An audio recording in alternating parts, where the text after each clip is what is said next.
For gardeners, the most exciting time of year is when it's time to order new seeds. It's also the most confusing. What grew well last year? What didn't? What's new and what's exciting? There's so much to choose from, it can be a little overwhelming. But did you ever stop to wonder, where do the seeds come from?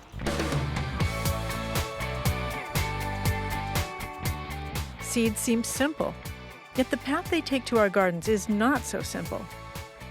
The seed industry is huge and complex. There are seeds for farmers, seeds for home growers, for farmers market growers, and for growers who produce seedlings.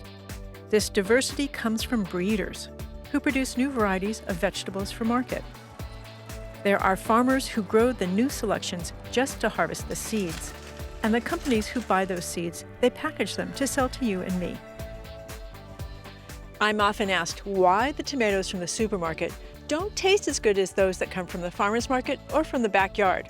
The answer starts with the seed. From breeding to eating, we're telling the story of seeds today on A Growing Passion.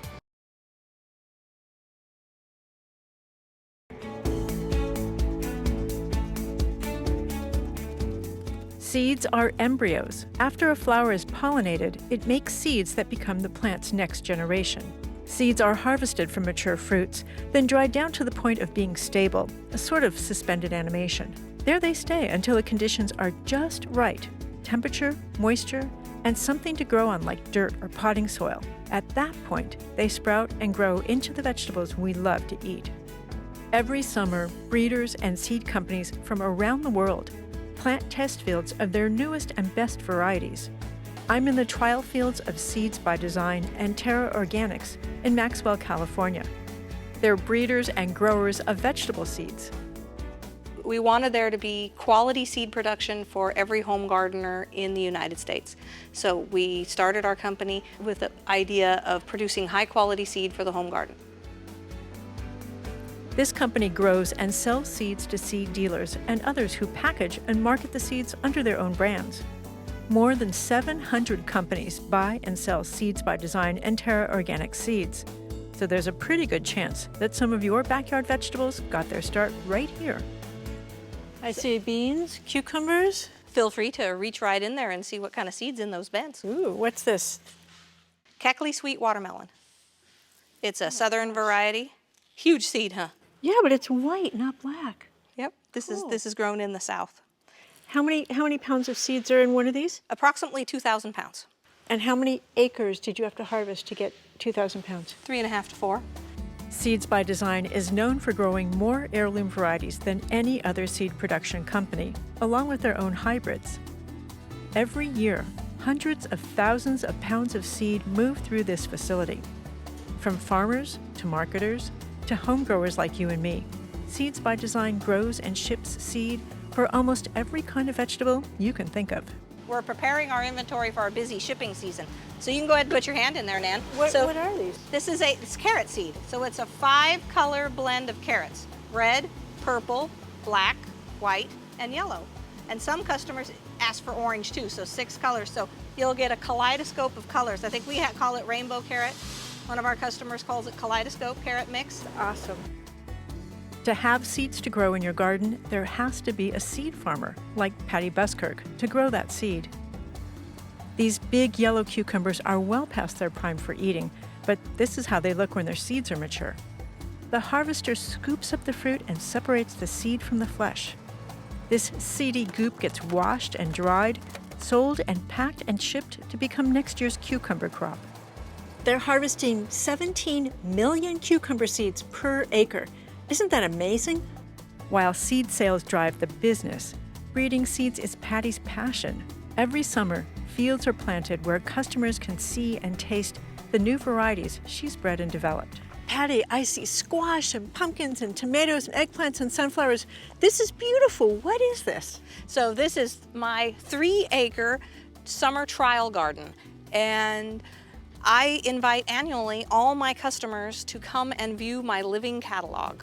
This field is filled with dozens of varieties. Those identified with variety names are already on the market, and they're ready to ship from Seeds by Design's warehouse. The ones with numbers are breeding lines that Patty's evaluating for future introduction. Patty, what is this? I mean, that squash is definitely too big to eat, and you got the paper on the end. What's it for? Squash are open pollinated, but they're not self-pollinated. So in order to save your seed, you have to pollinate it so it's not contaminated. Show me how you pollinate this. Okay, so this is a female squash, and this is a male. So first thing I do is I remove... Can I hold this for you? Certainly, thank you. I removed the flowers, or the corolla. And there's the female parts right there. Right, that's considered the stigmatic surface. So that's basically your pollen receptor. Now this is a male flower that we've collected. This is the pollen all on here. And so I'm going to brush this pollen on the stigmatic surface. And then the pollen grains are going to germinate here. And then they're going to create what they're called pollen tubes for them to grow down the style and into the fruit. And then this will swell with the seed to look like this guy. So this is a French fry bag. A French fry, no kidding, this is a French fry bag. So my staff, I actually have a specialized crew, and they come and then they put this over here and make it tight, and they put a paper clip right here, and this will stop any pollinators from coming in and contaminating this fruit, and then it will ultimately grow into this. And these are all things you've bred yourself? Yes, I'm the only breeder at Seeds by Design. Well, and as a gardener, where will I find these on the market? Any gardening retailer like W. Atlee Burpee, Plantation Products, Renee's Garden. When will they be on the market then? In 2 years. So it's 2 years from the time that they're actually chosen by those companies until they're available to gardeners like me. Exactly. Tomatoes are some of the most popular vegetables for home gardeners. There are two main categories of seeds to choose from: old-fashioned heirlooms and hybrids. This is an actual heirloom hybrid tomato. So one of its parents is actually Brandywine. So this is called Brandy Master Pink. Shall we try and see if you think it's as good as go ahead. Heirloom varieties offer fabulous flavors, while hybrids offer characteristics like high production or more drought tolerance. In Patty's trial fields, each shows off its strengths. So that looks beautiful. Yeah. How is that different from this? It's a little firmer, it's earlier, it has disease resistance, better uniformity. And that's the advantage of being a hybrid. The advantage of being a hybrid. I'm not complaining. High-quality seeds, whether organic or conventional, heirloom or hybrid, grow into delicious vegetables. We have seed farmers like Patty Buskirk to thank for that.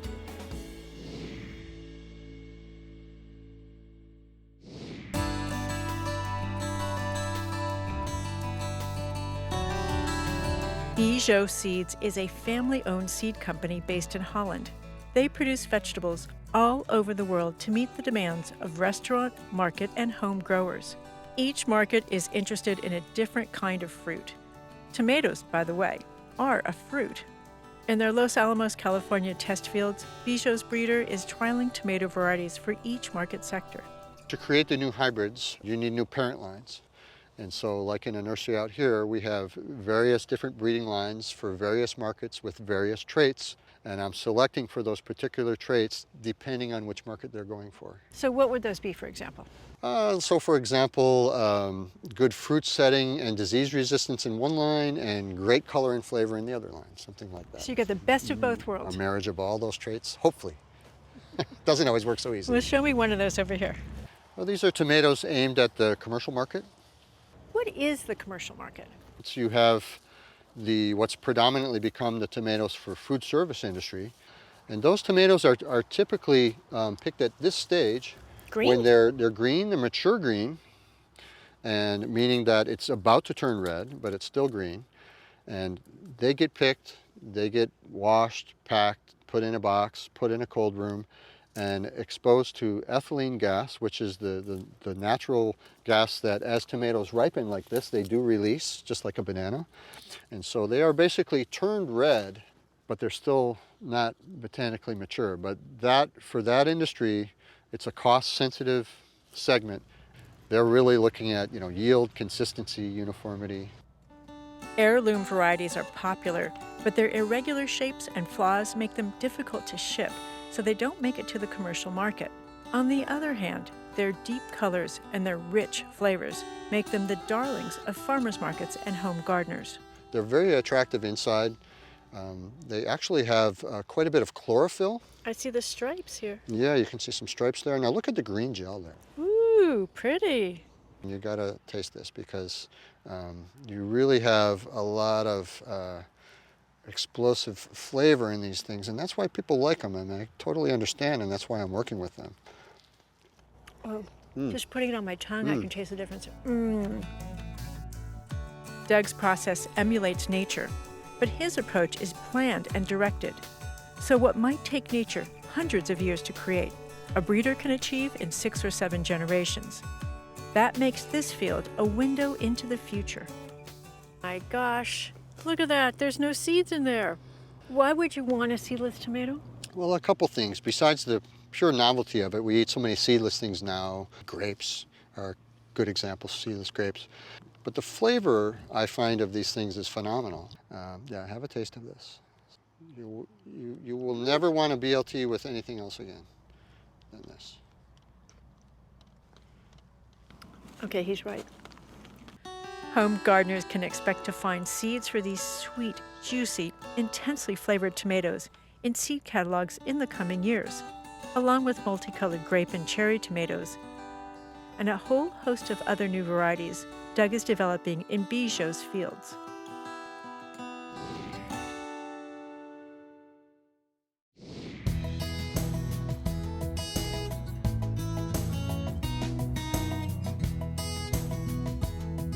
Renee Shepard founded Renee's Garden to do what she likes the most: search the world for the best seeds, test them in her trial gardens, cook with them to develop recipes that show off their flavors, then sell those seeds to home gardeners.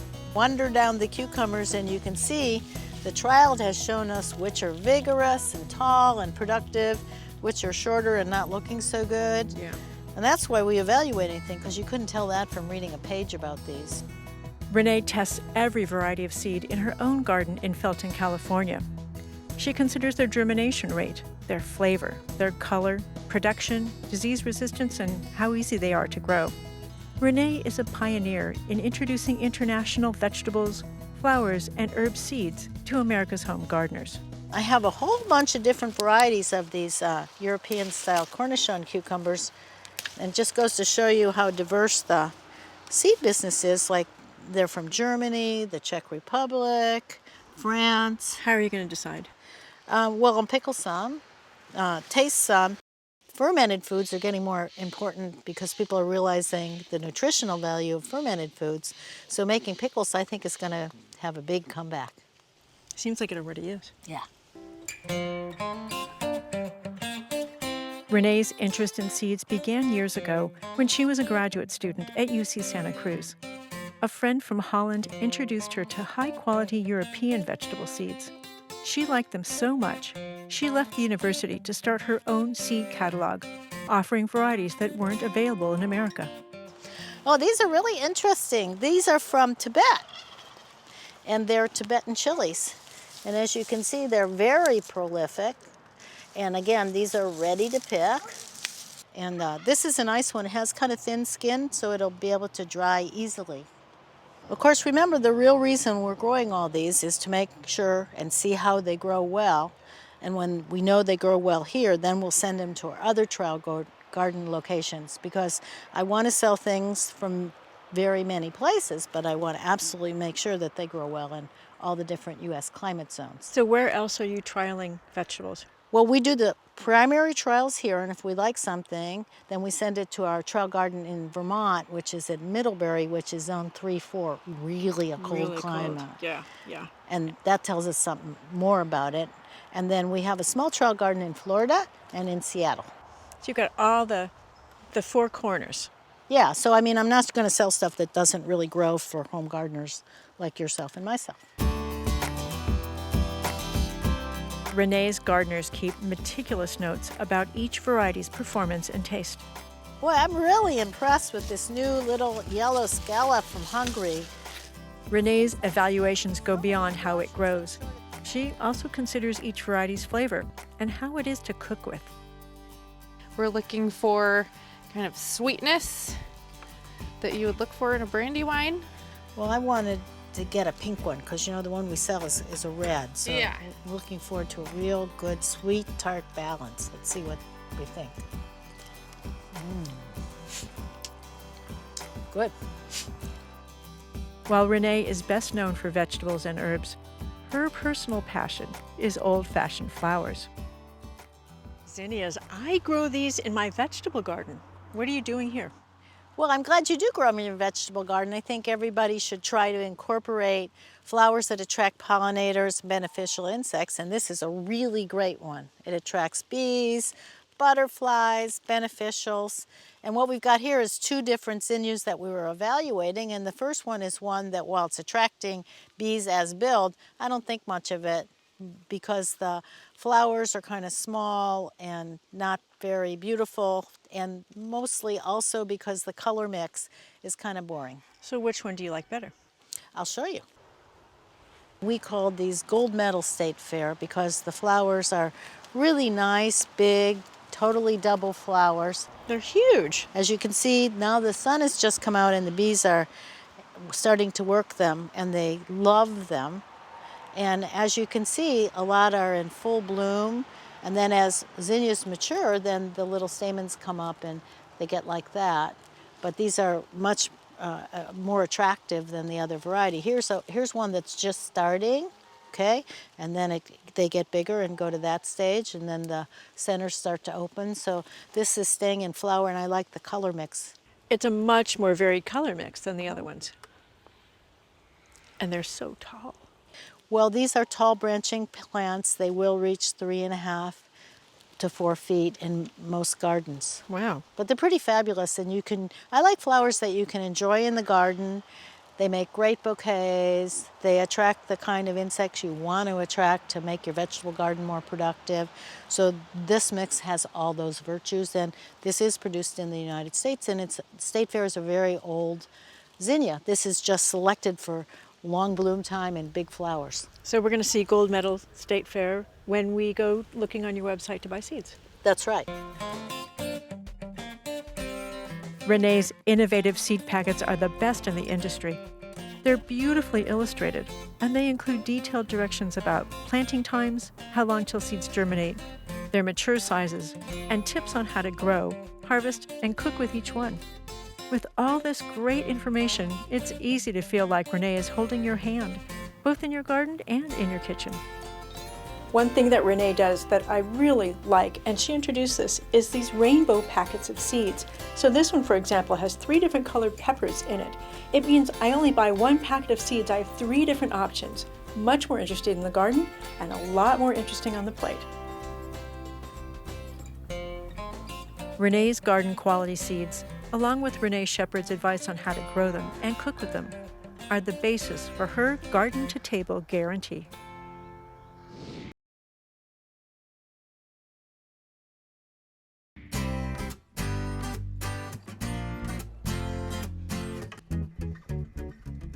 Peaceful Valley Farm and Garden Supply has built a reputation on selling seeds, organic seeds, and supplies.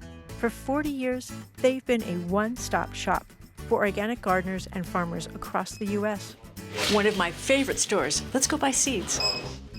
This store in Grass Valley, California, ships 250,000 packets of seeds every year. They offer hundreds of varieties, some unusual and hard to find. To fulfill their customers' orders, Peaceful Valley buys seeds in bulk from producers like Bijou and Terra Organics, then packages them with this beautiful antique seed packing machine. How old is this machine? Close to 100 years old. It's called a Ballard seed packing machine. I can't wait to see how this works. They may be packaged under the Peaceful Valley brand, but they retain their traditional names, like this little gem lettuce. Seed is sold by weight, so first the machine has to be calibrated. This is the number of seed that we get, and I weighed it to see if it matched the number of the weight that I originally before I put it in. So you're gonna check and make sure it's putting out the right number of seeds based on the weight. Based on the weight. In the busy season, The Ballard will put out 6,000 to 8,000 seed packets in a single day. I see Pennsylvania, Michigan, New Jersey. Where else do you sell? Well, we ship all over the country and pretty soon starting to ship into Canada as well. Peaceful Valley is riding a wave of organic and home growing. With the help of seed suppliers and that old Ballard machine, seed sales will keep Peaceful Valley flourishing and gardeners growing in smart organic ways.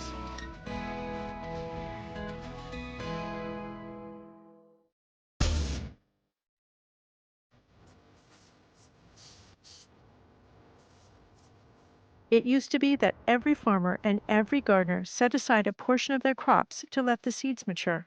It was their seed bank for the next year, and a way to preserve their best varieties. Few farmers save seeds today, but one tiny grower, the San Diego Seed Company, continues the tradition. We are a local seed producer, which is really important because you want to buy seeds that are grown in the same climate in which you intend to grow them in. San Diego Seed Company offers seeds that, according to founder Brigitte Romstead, grow well in San Diego's climate. Her customers are local gardeners, small farmers, and others interested in conserving the diversity of seed genetics. Anybody can do it, and we want as many people to save seeds as possible because when you save seeds, you save that diversity. Brigitte grew up in Kansas, where her family and neighbors all save seeds. In San Diego, she's grown in tiny plots across the county, and she just moved to a 1-acre urban farm in the neighborhood of City Heights. Here, she shows us how to harvest seeds. Brigitte, when you grow zucchini, for example, to eat, how is that different from growing it to harvest the seeds? Well, when you're growing it to eat, you're actually going to eat it when it's a lot smaller, like that. See how soft and tender that is? Yep, that's perfect. delicious. When you grow it for seed, you harvest it when it's very large. Oh, this is what I call a baseball bat size. Yes. So let's cut this open and see what it looks like inside. Okay. Oh, look how different that looks. So if you pull these out, you can see these guys here that are nice and hard. Oh, yeah. Those are the viable seeds.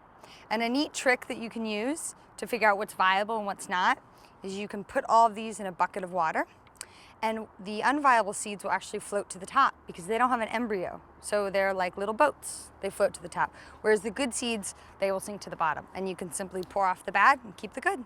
And then you dry them? And then you dry them. The most important phase of any seed saving is drying the seeds. A lot of times people will get too excited and they won't dry them enough, and then they'll store them, and then they'll get moldy, then you lose all your seeds.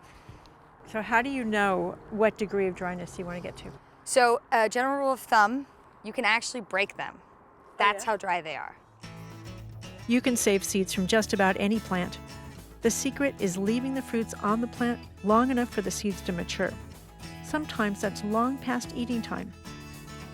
Amaranth is one of the easiest because you simply just rub your hands. Ooh, And look at that. I want to do that. It's a rain of amaranth seeds. And then you can blow off all the excess particles.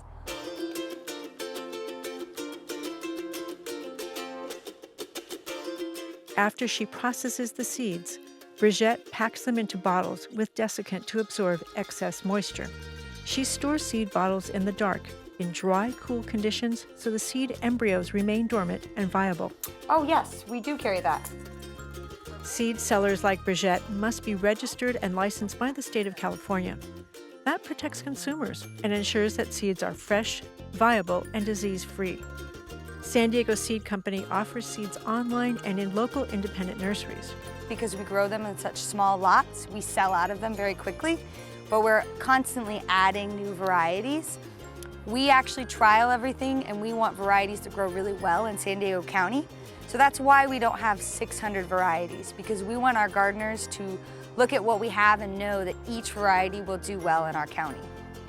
Everyone can save seeds. That's the philosophy of San Diego Seed Company. So while breeders create wonderful new kinds of vegetables, San Diego Seed Company helps preserve the best of the old varieties to carry on into the future. If you like the idea of growing something new, something unusual, or just something delicious, try growing your own from seed. There are thousands of varieties to choose from and always a new favorite to discover. I'm Nan Sterman. Thanks for watching.